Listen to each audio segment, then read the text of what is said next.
Alors, on reprend des essais sur le T200S série 3, hein, j'ai ici en plateforme.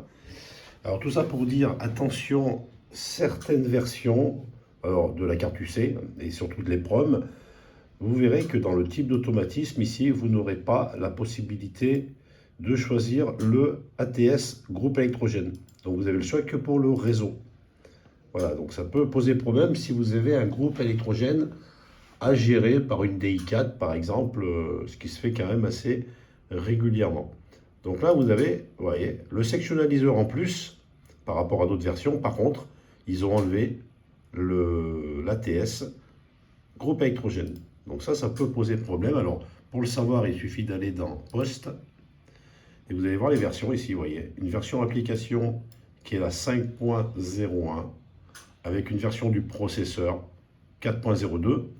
Donc quand vous avez cette configuration, c'est normal que vous n'avez pas dans commande automatisme ici, que vous n'avez pas possibilité de choisir le groupe électrogène.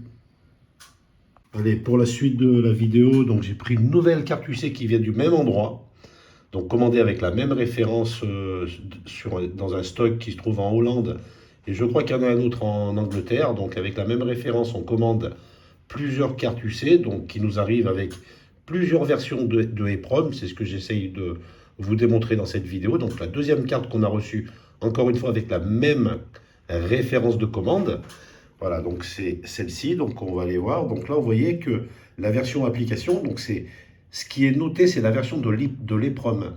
Donc pour le voir, il suffit de retirer la carte UC et de regarder ce qui est noté. Il y a un petit autocollant, la référence, enfin c'est la version de l'EPROM. Ça doit commencer par 020001 par exemple.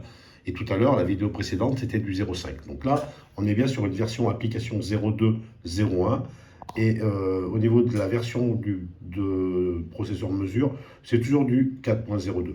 Voilà, donc ça ne change pas. Donc on a vraiment changé que l'EPROM par rapport à l'autre carte.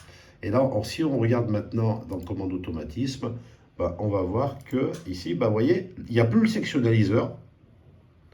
Par contre, vous avez le choix entre l'ATS réseau ou l'ATS groupe électrogène. C'est celle qu'on a besoin, en tout cas pour notre fonctionnement. Voilà, vous voyez, on peut avoir les deux. Donc attention au numéro de l'EPROM quand vous recevez une carte UC qui est commandée directement dans le stock Schneider avec la référence, alors c'est du PDR 0009 il me semble.